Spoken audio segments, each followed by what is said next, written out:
আমি বলার মুখ্যমন্ত্রী। আমি বলার মুখ্যমন্ত্রী। দিদি এত প্রকাশ করে বলার কি ছিল? আমরা তো জানি, আপনি না বললেও জানতাম আপনি যে বালের মুখ্যমন্ত্রী। এবার যে এই কথাটা বললাম, এবার আপনার পুলিশ পাঠিয়ে দিবেন, আমাকে থানায় নিয়ে যাবে, কোনো চাপ নেই, কারণ জীবনে তো গান মেরে গেছি, জীবনে কোনো চাপ নেই। বিচি টিপে মরে যাবো আপনার থানায়, সিরিয়াস বিচি টিপে মরে যাবো। কেন বলছি জানেন? এই যে যখন স্কুলে পড়তাম সাইকেল দিয়েছেন, অত তো এখন তো জানতাম না।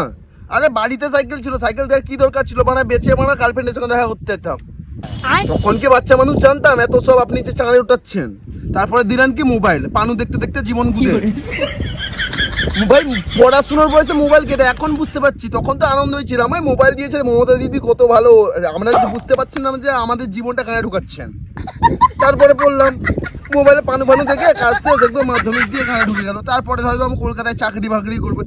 বাবা চাকরি তো চাকরির গাঁড় মেরে রেখে দিয়েছেন আপনি, চাকরির গাঁড় মেরে রেখে দিয়েছেন। চাকরি করবো, একটা মাটি খুলতে গেলেও 10 জন লাইনে আছি, ও 5 জনের কাজ পেলে তারপর আমরা কাজ পাবো, না হলে মাটি খোলাও চাকরি নেই।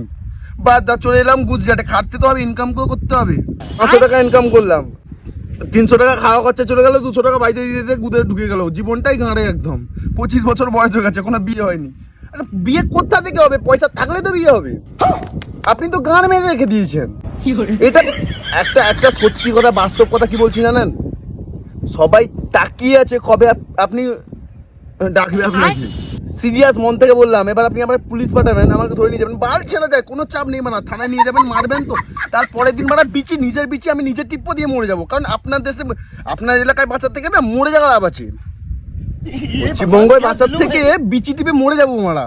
হ্যাঁ, পরের জন্য তো কুকুর হবো, বিল্লি হবো, শান্তি আছে।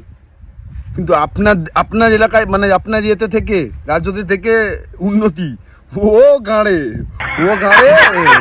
মেয়ে আর আমাদের করতে হবে না, জীবনটাই গাঁড়ে। নমস্তে দিদি।